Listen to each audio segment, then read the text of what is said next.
is happening? Check the description box if you want that. Yeah, all right. So, this should be fun. Get over and follow the Critical Drinker. Tell him the Tyrone Magnus sent you. In the great three-way battle for dominance at the July box office, I don't think many people were given Fantastic Four great odds. No, the majority of us weren't. At first I thought it was going to be Superman. Then a subscriber said, you got to remember, all the Jurassic Worlds did $1 billion. And I was like, oh, okay, then I changed my mind. A man can change his mind given new information. And one of the biggest predictors of future performance is past performance. So they're probably going to be the winner for this summer. I don't think it's going to be Fantastic Four. But since I liked Fantastic Four, it might end up being doing better than Superman. But you don't know. You know, Superman was divisive. And this also is kind of turning out to be divisive, although I'm not seeing as much against it as I did with Superman. You know what I'm saying? So, we shall see.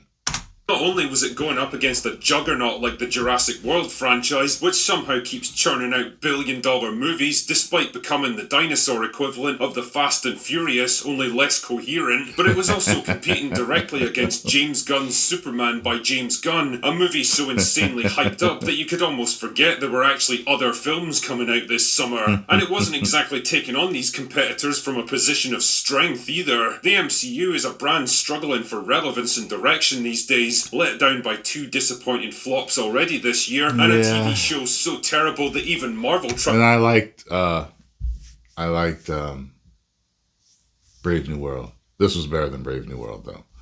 Fantastic Four was better than Brave New World. Brave New World, I haven't wanted to watch again. Actually, no, I did, but I only wanted to watch the Hulk part. Yeah, I remember that. After it became streaming, I did watch the Hulk part. I'm actually thinking about going to see Fantastic Four in 4DX. I want to experience the Galactus parts, especially with that. But yeah, let's keep going. Tried to bury it for years. And as if all that wasn't bad enough, the film itself was dogged by controversy, rumours of panicked reshoots and rewrites, terrible test screenings. Yeah, speaking of that with the reshoots and the rewrites. So, there's a group of people, I think that, see, it was never really going to be all that woke or whatever. It's just rumors. No. They did those rewrites and reshoots for a reason. If you remember, they did put out that article that was the interview with them. And they said that they were going to tone down Johnny. They said that. They said that there would be gender politics revolving around Sue. And the other rumors were, the rumors that were like not super confirmed, but it just seemed like everybody was hearing this in the industry, was that Sue was really going to be the leader. We already knew about the, the Silver Surfer. We already knew about that.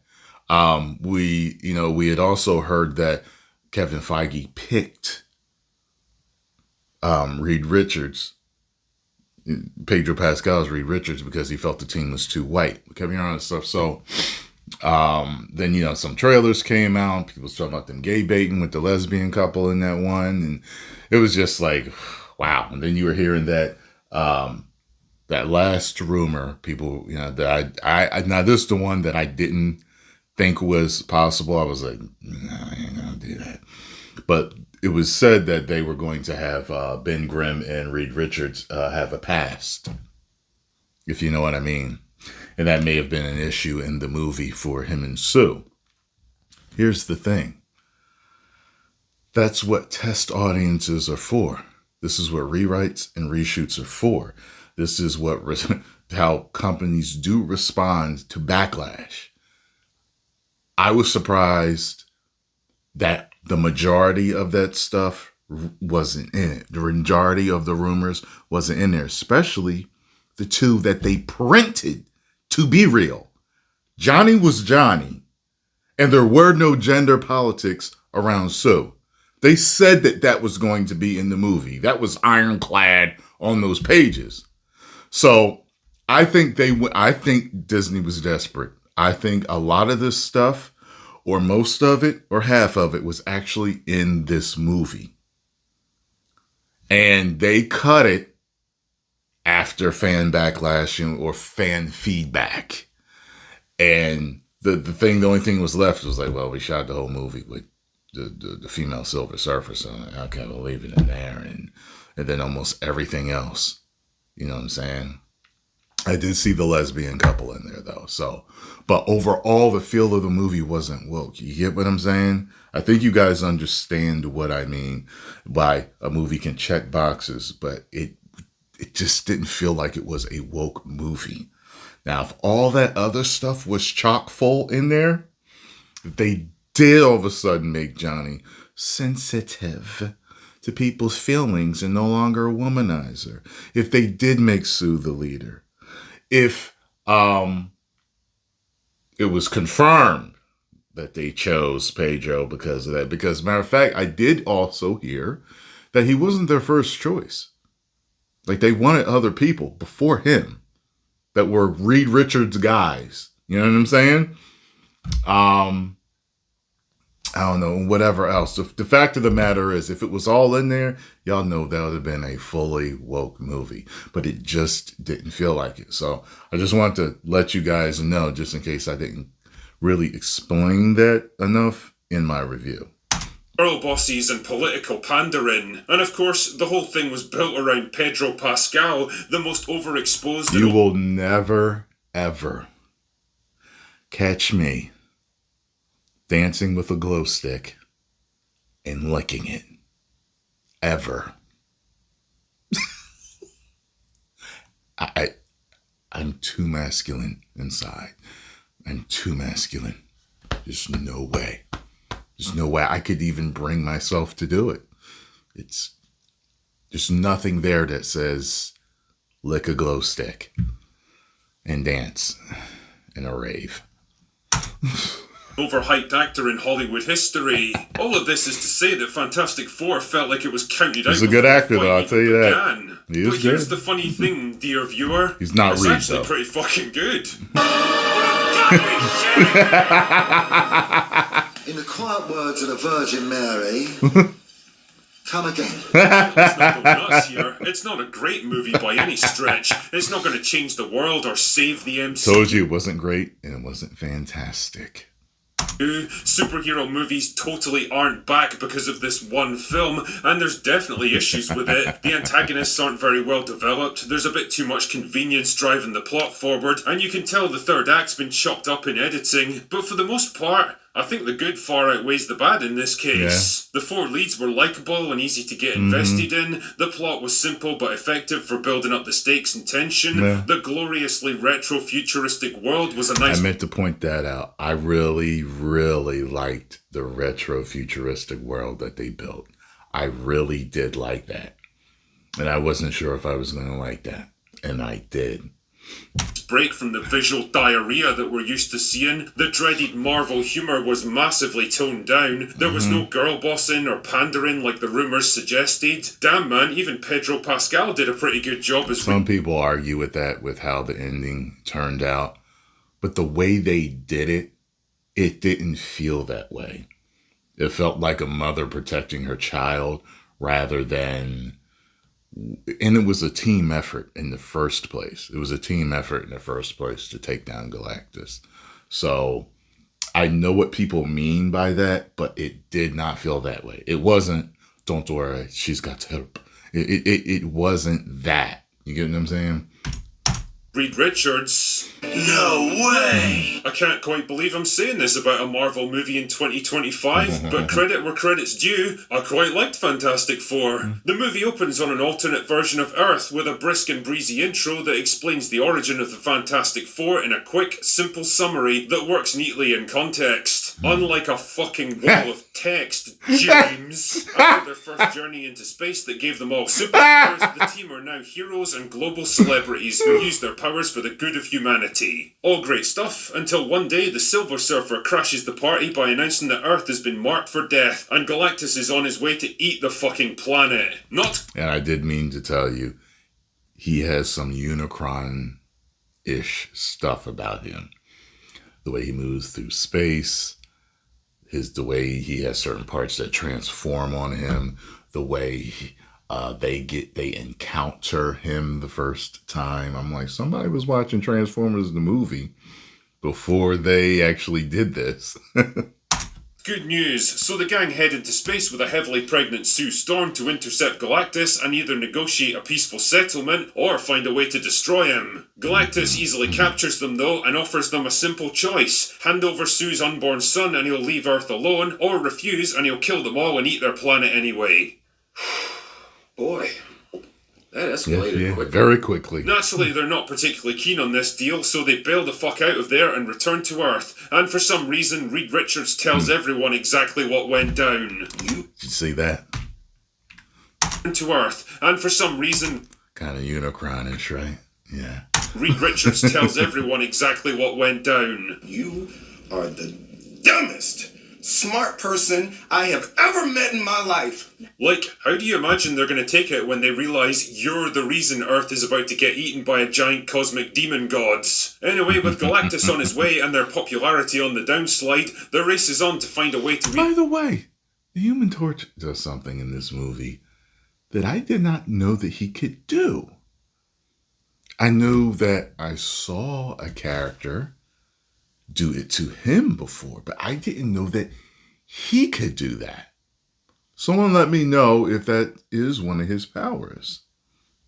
Either defeat him or escape before he gets there. But does the answer really lie with a desperate plan to hide the entire planet, or does the Silver Surfer hold the key to stopping him? Now, there's a lot I want to say about this film, and for once, I want to start with the good news. Oh, and I'm probably going to dip into spoilers here, so consider yourself warned. There you go. Anyway, the first piece of good news is that most of what was leaked about this movie was either wrong or massively exaggerated. Sue Storm isn't some annoying girl boss who dominates every situation. The movie doesn't pander to gender politics or knock down the male characters just to big up the ladies, and the finale isn't just her and the Silver Surfer saving the day single-handed. Everyone gets stuff to do throughout the film. It's very much a team effort, and all four of them have a role to play. Yeah. Well, maybe not so much the Thing, but really, how much can you do with a fucking walking boulder that punches things? I was going to say, he's the only one I think that gets the least, but he does still get time to shine.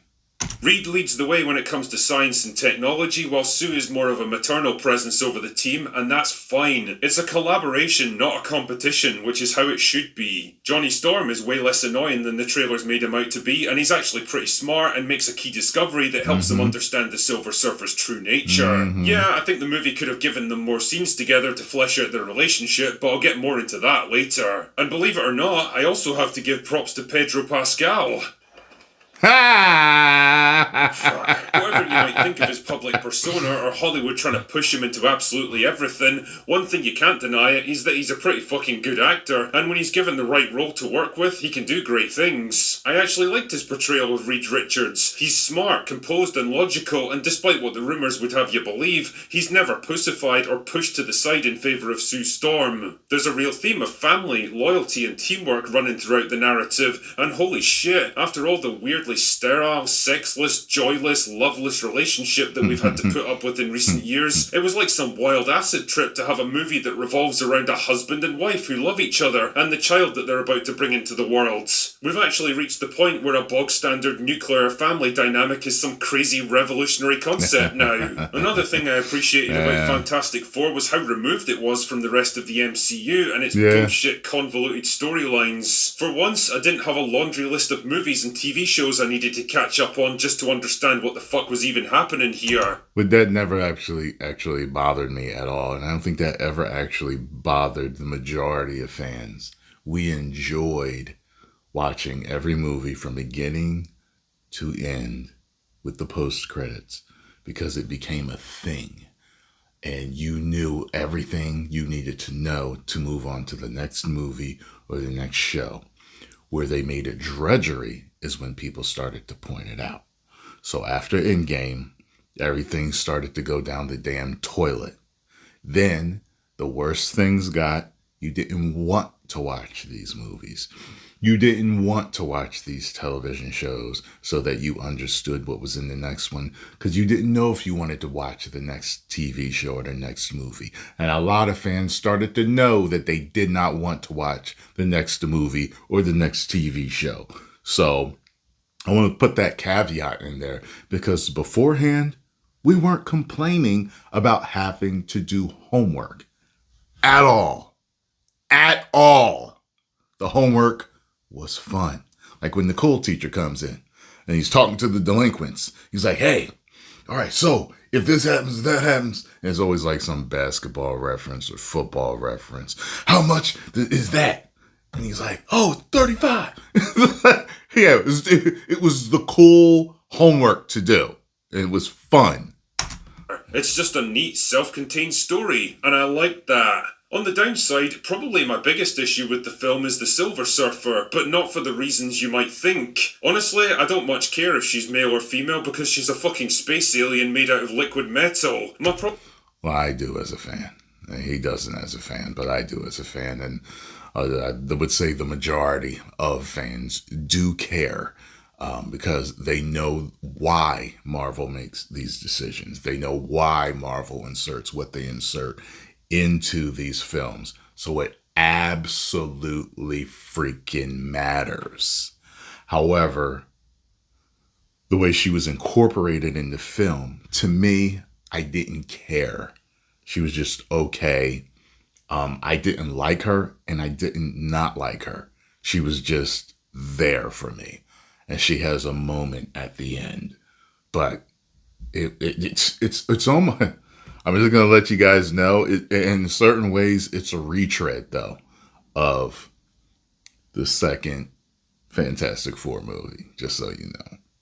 Problem is that I wanted the movie to do a bit From more the with her. early 2000s, I wanted to know more about her mindset and motivations, her personality, how she sees the world, and how she feels about what she does. As it stands, she's not in the movie enough for me to form much of an opinion about her at all, and her redemption arc feels kind of unearned because there's a lot of connective tissue missing. Probably because it was left on the cutting room floor, but I'll get back to that shortly. It's much the same problem with Galactus. I mean, don't get me wrong, he looks awesome, and Ralph Ineson does great work with the voiceover, even if I wish he would have kept his Yorkshire accent. Hey up lass, give me baby or I'll eat your planet. Ah, that's champion. Again though, the problem is that the movie doesn't tell us a whole lot about him. He's just big and hungry and he eats planets, I guess, and he wants baby Franklin to somehow take over his role one day. Like, I've literally got no idea how that's even meant to work functionally, and I don't get the impression you're meant to think about it too much. No. It's a testament to how much I enjoyed this film though, that my biggest gripes are the things missing that I wanted to see more of, rather than the stuff already in it that I hated. And I get the impression there was originally a longer cut of this film that gave us more of those all-important character moments and connective scenes. Whether it was a panic in studio trying to course correct after negative feedback, or just a desire for a shorter runtime, I'm not sure, but the end result is a slightly rushed, timid sort of movie that could have been something really special with just a bit,